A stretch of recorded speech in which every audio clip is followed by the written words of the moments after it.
अस्सलाम वालेकुम। Stirling learning में खुशामदीद। आज के इस लेक्चर में हम मैथमेटिक्स सेकेंड ईयर की बात करेंगे और इसमें हमारा ये 19वां लेक्चर है, लेक्चर नंबर 19। और एक्सरसाइज हमारे पास 1.5 है, उसका जो आखिरी सवाल है तीसरा और चौथा, इसके बाद हमारी चैप्टर 1 आज कंप्लीट हो जाएगा इंशाल्लाह। तो इनको बात करनी है। Draw the graphs of the function. Question number 3 देखें जी। Draw the graphs of the function defined below and find whether they are continuous और डिसकंटिन्यूस। ठीक है, सवाल है तीसरा, हमने करना है ग्राफ ड्रा करने हैं पहले।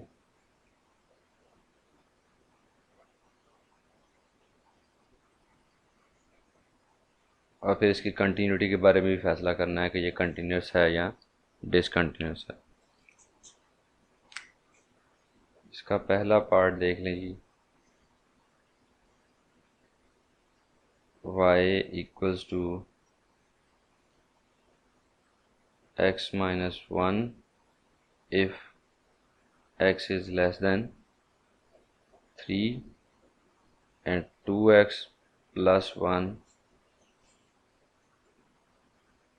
if x is greater than and equal to 3। x 3 से छोटा है तो ये वाला फंक्शन, x 3 से बड़ा और या बराबर है तो दूसरे वाला फंक्शन। तो इसको हम 3 के अराउंड अबाउट 2-3 पॉइंट पहले और 2-3 पॉइंट बाद में लेके डिस्कस कर लेते हैं।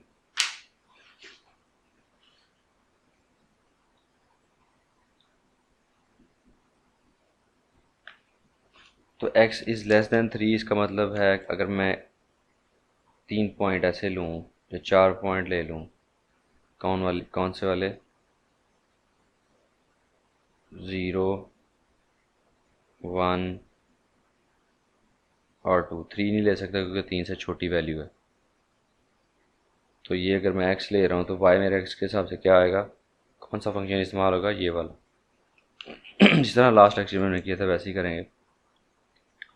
y is equal to 0 put किया, 0 माइनस 1, तो आपके पास y इक्वल्स टू माइनस 1 आ गया। इसी तरह 1 पुट करेंगे तो 1 माइनस 1, y इक्वल्स टू 0 आ गया। और y is equals to 2 put करेंगे, x इक्वल टू 2 पुट करेंगे, 2 माइनस 1 तो y इज इक्वल्स टू 1 आ गया। तो यहाँ पे आपके पास आंसर 1 आ गया। अब x जब 3 है या 3 से बड़ा है, उसके लिए कौन सा फंक्शन इस्तेमाल होगा, ये वाला। उसके लिए जो वैल्यूज़ होंगी वो कुछ इस तरह से होंगी। 3 से शुरू करेंगे और उससे थोड़ी सी 2-3 वैल्यूज़ बड़ी लेके, ये x है, ये y है। यहाँ पे आप 3, 4, 5, 6 और अब आपने ये वाला फंक्शन इस्तेमाल करना। 2 × 3 प्लस 1, आपके पास 6 प्लस 1 7 बन जाएगा y की वैल्यू x के लिहाज से। फिर 2 × 4 प्लस 1 8 प्लस 1 9 बन जाएगा। और 2 × 5 प्लस 1, तो यहाँ पे आपके पास 11 बन जाएगा। और 2 × 6 प्लस 1 आपके पास 13 बन जाएगा। ठीक है, तो यहाँ पे आपके पास 11 और यहाँ पे 13, ये आपके पास पॉइंट आ गया। अब इन पॉइंट्स को हम ड्रा करेंगे। ड्रा करने के बाद इसके बारे में डिसाइड करेंगे कि वाकई ये बनता है या नहीं बनता।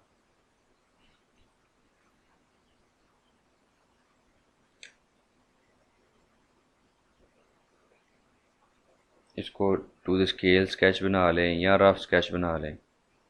आपका अगर आंसर ठीक आएगा तो आपकी जो कंक्लूजन होगा एंड पे कि ये वाकई कंटिन्यूस या डिसकंटिन्यूस है, वो ग्राफ की शेप ही होगा। और ग्राफ की शेप अगर आपने सही बना ली तो टू द स्केल बनाने की इतनी ज़रूरत नहीं है।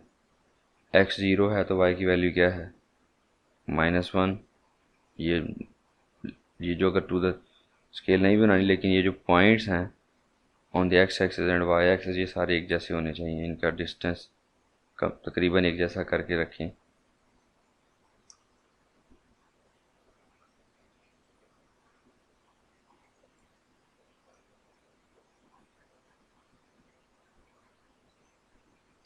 ठीक है। जब ज़ीरो है तो आपके पास y की वैल्यू -1 है। मैं यहाँ पे पॉइंट लगाता जाता हूँ। ये पहला पॉइंट, फिर जब x1 है तो y ज़ीरो है, जब x2 है तो y 1 है।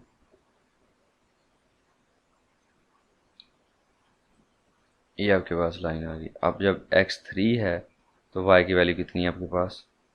1 2 3 4 5 6 7। तो तकरीबन यहाँ पे एक पॉइंट बनेगा। उसके बाद 7 के बाद आगे 8 9। जब 4 है तो वैल्यू आपके पास 9 है। तो यहाँ पे आपके पास ये लाइन बनी और यहाँ पे ये तकरीबन इस तरह लाइन आगे चलती है। ठीक है। तो ये जो पॉइंट है इट इज़ अनडिफाइंड एट 3। ये पहले जो फंक्शन था वो 3 पे अनडिफाइंड था, अगला जो है 3 पे डिफाइंड है। तो ये जो है इसमें ये डिसकंटिन्यूटी आ गई है। ठीक है। इसके और इसके दरमियान में कोई कनेक्शन नहीं है, क्योंकि ये 3 से पहले पहले और 3 पे जाके ये बनती है। तो 3 से पहले पहले अगर वैल्यू पुट करें तो हम इधर 7 के पास नहीं जाते। तो मतलब ये क्या है, यहाँ पे डिसकंटिन्यूटी आ गई है। आपके फंक्शन की लाइनें जो हैं वो टूट गई हैं आपस में, इनका स्ट्रेट लाइन या एक कनेक्शन नहीं रहा। तो हम ग्राफ से देख के बता सकते हैं कि ये डिसकंटिन्यूस ग्राफ। ठीक है। इसके बाद अगला सवाल देख लें जी। ये दूसरा और चौथा एक जैसे हैं, पहला और तीसरा एक जैसे। पहला मैंने करवा दिया, तीसरा आप लोगों ने खुद करना है। और अच्छा, यहाँ पे जो x+3 if x is not equal to 3 लिखा हुआ, मतलब क्या कि x is either greater than 3 और लेस देन 3, दोनों के लिए हम ये चीज़ इस्तेमाल कर सकते हैं और करेंगे। आज फिर डस्टर घूम गया, मैंने शुरू करने से पहले ढूंढा ही नहीं है, वो कहीं गायब हो गया। तो अभी दोबारा से, अभी जो करीब तरीन जो चीज़ पड़ी थी मैंने उससे इसको मिटा दिया। अच्छा, अब ये दूसरा चौथा, पहला और तीसरा एक जैसे हैं, दूसरा और चौथा एक जैसे हैं। फोर्थ क्वेश्चन देख लें, इसका फोर्थ पार्ट। वैल्यू का कह रहा है जी y equals to x² - 16 over x-4। अब ये जो ग्राफ है, सिर्फ एक कंडीशन दी हुई, x is not equal to 4। इसका मतलब है कि 4 के अलावा उससे बड़ी वैल्यूज़ और उससे छोटी वैल्यूज़ सब के लिए आपका ये y जो है ग्राफ डिफाइंड है, ये फंक्शन डिफाइंड है।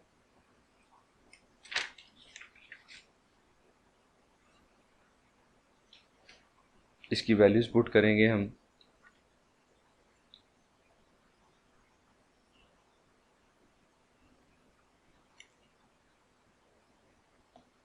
ये x है, ये y है। 0 1 2 3 4 नहीं आएगा, क्योंकि 4 डिफाइंड ही नहीं है। 5 और 6 आ जाएगा। उसके लिहाज से इस y के अंदर वैल्यूज़ पुट करते जाएं। 0 पुट करेंगे, 0 -16 ओवर 0 -4 -16 ओवर -4, माइनस माइनस से कटेगा, 4 1 ज़ा 4 4 4 ज़ा 16। तो यहाँ से y की वैल्यू 4 आएगी। और उसी तरह जब y को 1 पुट करेंगे, x को 1 पुट करेंगे तो 1 -16 ओवर 1 -4, तो -15 ओवर -3, माइनस माइनस से घटा 3 5 15 आ गया। y इक्वल्स टू 2 -16 ओवर 2 -4 के पास -14 ओवर -2 आ जाएगा। तो ये माइनस माइनस से गया 2 7 14 आ गया। फिर 3 आ गया आपके पास, इसी तरह उसमें वैल्यू पुट करें। 3 -16 ओवर 3 - 4 तो आपके पास आ जाएगा -13/-1, जो कट के आपके पास सिर्फ 13 बचता है। इस तरह 5 पुट कर 4 के लिए हमने 3 पुट किया, 4 पुट नहीं कर सकते, 5 पुट करेंगे। 5 - 16/5 - 4 तो आपके पास आ जाएगा -11/1, तो -11 ही आ जाएगा। ठीक है,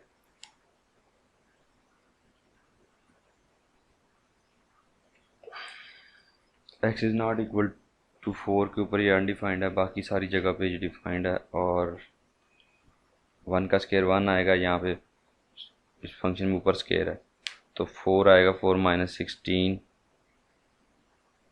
-12/-2 तो ये आपके पास 6 आ जाता है। फिर यहाँ पे 9 आ जाएगा। 9 - 16 -5/1 तो -5 आंसर आ जाएगा। -1 तो 5 आपके पास आंसर आ जाएगा। जब आपने 5 पुट किया तो 5 का ऊपर स्केयर है तो ऊपर 25 हो जाएगा। -16/5 - 4 तो आपके पास ऊपर 9 आ जाएगा और नीचे 1 आ जाएगा, तो y = 9। अब ये वाली वैल्यूज लिख लें। इसके लिए 4 आई थी, ये 5 आई है,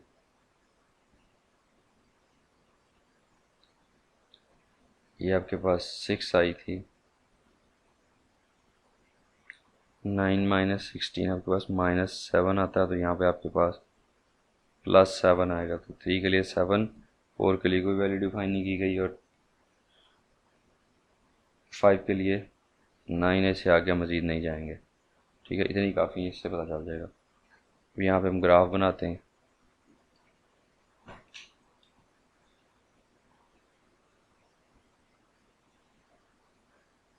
one two three four five 6 7 8 9 -1 -2 -3 -4 -5 -6 -7 -8 1 2 3 4 5 6 7 8 8 9 1 2 3 4 5 6 7 8 9 ये x एक्सिस है और ये y एक्सिस है। 0 पे जब x 0 है तो y की वैल्यू 4 है। पॉइंट लगाते जाते हैं और फिर आगे सॉल्व करेंगे इनको। जब x की वैल्यू 1 है तो y की वैल्यू 5 है, x की वैल्यू 2 है तो y की वैल्यू 6 है, x की वैल्यू 3 है तो y की वैल्यू 7 है, x की वैल्यू 4 ये डिफाइंड ही नहीं है, x की वैल्यू 5 है जब तो ये 9 है। तो ये जब ग्राफ बनेगा तो यहाँ पे हमें एक सर्कल लगाना पड़ेगा, because function is undefined for 4। जब भी फंक्शन की जो ग्राफ है उसके दरमियान कोई अनडिफाइंड पॉइंट आ जाए, दैट इज अनडिफाइंड पॉइंट का मतलब है कि डिसकनेक्शन आ जाए, उनके दरमियान कनेक्शन नहीं होता, तो ये आपके पास डिसकंटिन्यूस फंक्शन आ गया। ठीक है,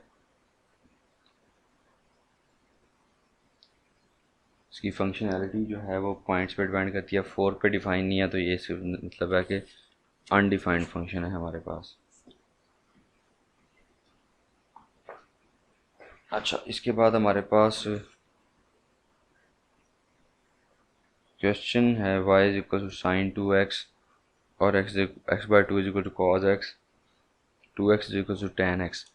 इसका हमने ग्राफिकल सोल्यूशन फाइंड करना है। ग्राफिकल सोल्यूशन फाइंड करने के लिए क्या करेंगे, ये x = sin 2x है और x/2 = cos x है, तो क्या करेंगे, इसको हम ड्रा करेंगे, इन दोनों फंक्शंस को ड्रा करेंगे, इसको इनको y के इक्वल लेट करके इन दोनों फंक्शंस को ड्रा करेंगे और जहाँ पे ये दोनों फंक्शन एक दूसरे को क्रॉस करेंगे, that point will be our solution point. For example question 4 है, ये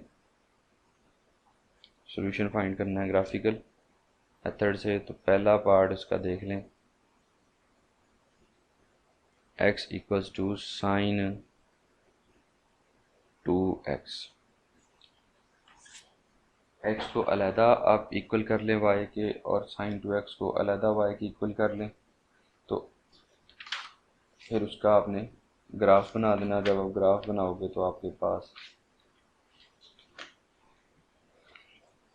इसको अलहदा से कर लो y, क्योंकि जब भी आप फंक्शन ड्रा करते हो उसमें y और x होता है। x आप पुट करते हो, x एक्सिस की जो x की वैल्यू है वह x एक्सिस के ऊपर होती है, और y की वैल्यू जो y एक्सिस से लॉन्ग होती है। तो y इक्वल टू x कर लो और y equals to sign 2x कर लो। अब रेंज ऑफ x आपने डिफाइन कर देनी है, माइनस पाई टू पाई या minus pi by two pi by two. तो मैं माइनस पाई टू पाई कर देता हूँ, माइनस पाई टू पाई, क्योंकि साइन जो है वो किसी भी जगह पे अनडिफाइंड नहीं आता, इन्फिनिटी इसकी वैल्यू नहीं आती, या ज़ीरो आती है या वन आती है।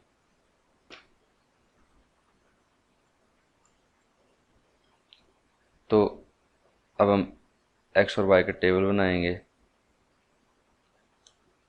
हमारे पास दो वाई हैं, उन दोनों वाई के लिए अलग अलग टेबल बनाएंगे हम।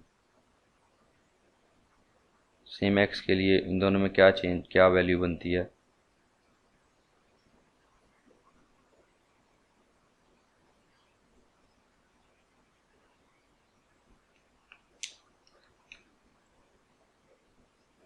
एक्स है, ये वाई, इसको वन कह लें, इसको टू कह लें। ये वाई वन है और ये वाई टू है।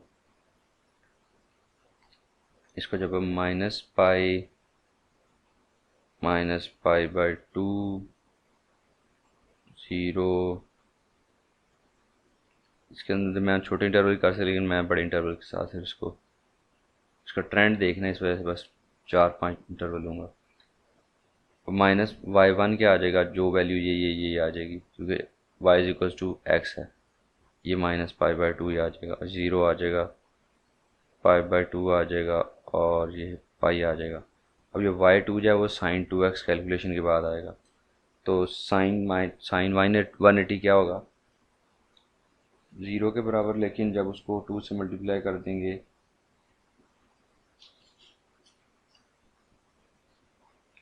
तो वो ज़ीरो हो जाएगा, मतलब 360 बन जाएगा। तो साइन ज़ीरो एंड साइन 360 दोनों बराबर, साइन ज़ीरो ज़ीरो होता है।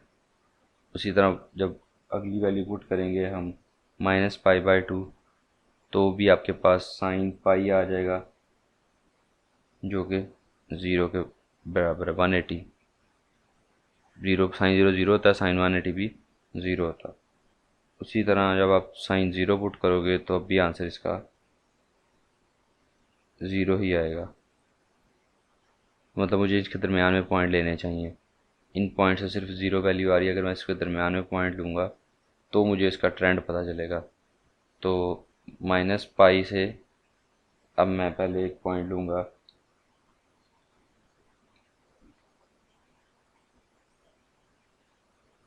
टू पाई बाय थ्री कर लें, एक पॉइंट ये, एक second, minus five pi by six ये कर लें, और टू पाई बाय थ्री कर लें माइनस का। फिर उसके बाद आपके पास माइनस पाई बाय टू है और फिर ज़ीरो है, ठीक है। और फिर ज़ीरो से आगे चलेंगे हम इसी इसी ट्रेंड के साथ।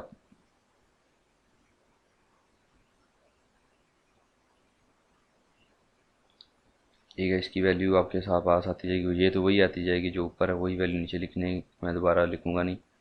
तो इसको जब पुट करेंगे minus five by pi by to को, सिक्स को, तो आपके पास आंसर आता है -0.87 नेगेटिव वैल्यू। ये भी आपके पास -0.87 वैल्यू आती है। फाइव बाई टू पे आपके पास ज़ीरो वैल्यू आएगी, और इसके ऊपर फिर -0.87।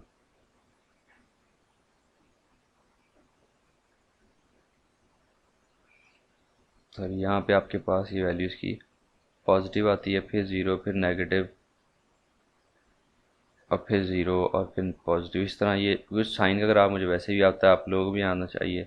इसके दरमियान भी दो पॉइंट लेंगे, उसके दरमियान वैल्यू ज़ीरो के अलावा आएगी, तो इस तरह से ग्राफ बनेगा कुछ इसका।